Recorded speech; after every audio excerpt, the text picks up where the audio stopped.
Hi friends, पिछले video में आपने संख्याओं की विभाज्यता की जांच के बारे में सीखा था।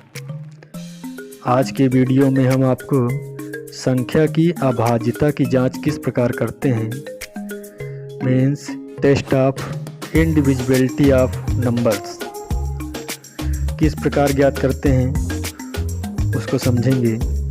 मान लीजिए कि किसी संख्या p की अभाज्यता की जांच करनी है, तो सर्वप्रथम p का हम वर्गमूल से बड़ी एक पूर्ण संख्या x ज्ञात करते हैं।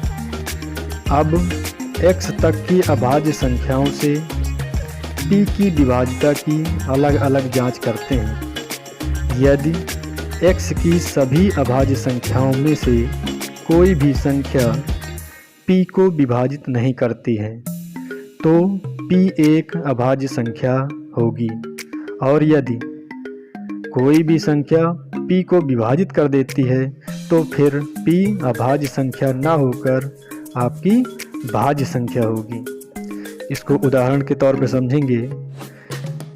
यदि 191 की अभाज्यता की जांच करनी है तो सबसे पहले 191 का वर्गमूल ज्ञात करेंगे। देखेंगे ये कि 191 का जो वर्गमूल आएगा उससे बड़ी संख्या क्या है, 14 से के वर्गमूल से जिसका वर्गमूल छोटा आएगा। अब 14 तक की अभाज्य संख्याएं निकालते हैं तो संख्याएं हमारी 2, 3, 5, 7, 11 और 13 है, जो 14 से कम की अभाज्य संख्याएं हैं। इन संख्याओं से देखते हैं कि 191 किसी भी संख्या से विभाजित नहीं होता है, अतः हम कह सकते हैं कि 191 एक अभाज्य संख्या है। अगला बिंदु आता है भाजकों की संख्या अर्थात नंबर ऑफ डिवाइजर्स। यहाँ पर देखेंगे यदि capital N is equal to A to the power P, B to the power Q, C to the power R, D to the power S हो, इसका मतलब ये है कि A की घात P, B की घात Q, C की घात R, D की घात S हो, तब भाजकों की संख्या का जो सूत्र बनेगा वो होगा P+1, Q+1, R+1, S+1। जहाँ पर ध्यान देंगे कि आपके A, B, C और D ये प्राइम नंबर्स अर्थात अभाज्य संख्याएं होंगी। उदाहरण के तौर पर समझेंगे कि 360 के भाजकों की संख्या निकालनी है तो सबसे पहले 360 के अभाज्य गुणनखंड ज्ञात करेंगे। देखेंगे उनसे अभाज्य गुणनखंड आएंगे 2 × 2 × 2 × 3 × 3 × 5।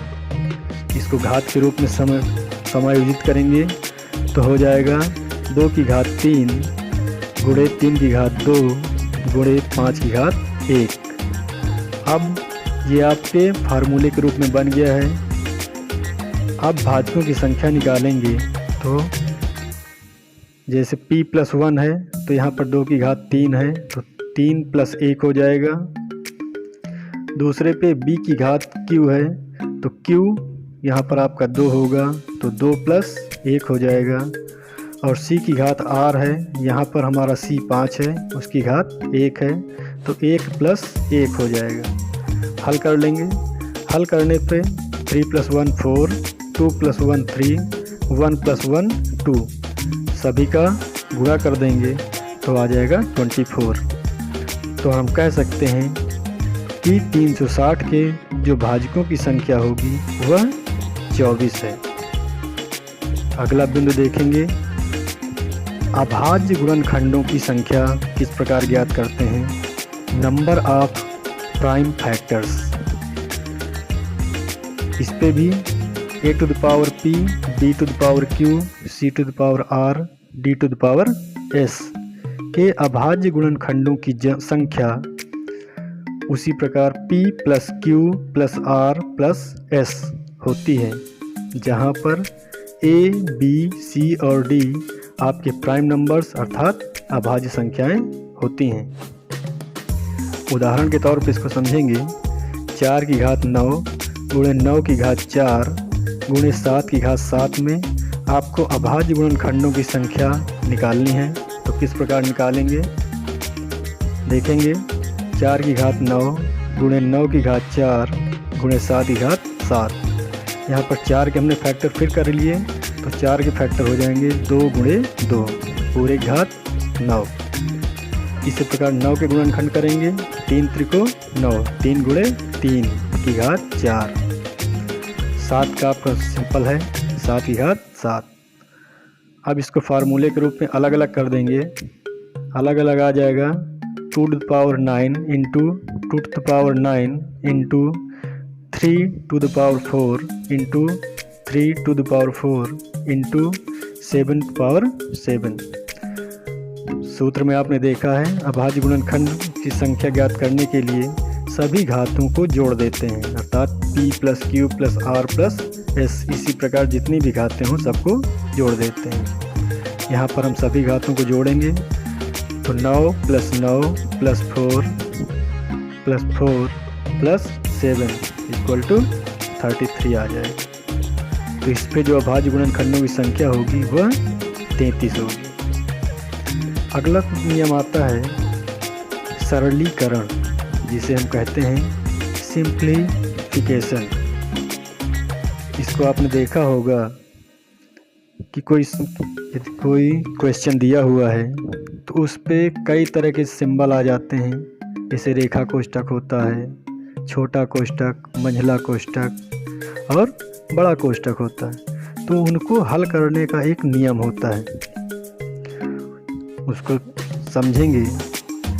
जब किसी व्यंजक में एक साथ एक से अधिक संक्रियाएं, मतलब योग जोड़ हो, अंतर घटाना हो, गुणा भाग या कोष्ठक हो, तब इन संक्रियाओं को जो हल करते हैं उसका नियम होता है, उसको विशेष क्रम से V BODMAS के अनुसार होता है। यहाँ पर इनके जो फुल फॉर्म है उसको ध्यान देंगे।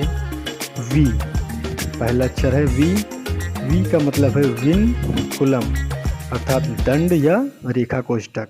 सबसे पहले रेखा कोष्ठक को ही हल करते हैं।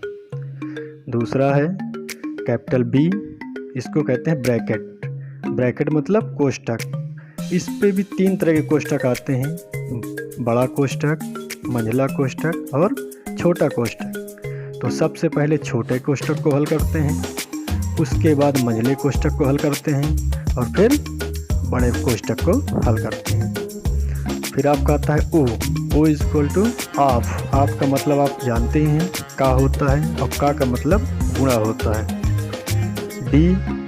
डी से आपका डिवाइजन अर्थात भाग। M से मल्टीप्लिकेशन अर्थात गुणा। A से एडिशन अर्थात योग। S से सब्सट्रैक्शन मतलब घटाना या अंतर। इस नियम के द्वारा आप हल करेंगे तो सवाल आपका पूरा हो जाएगा।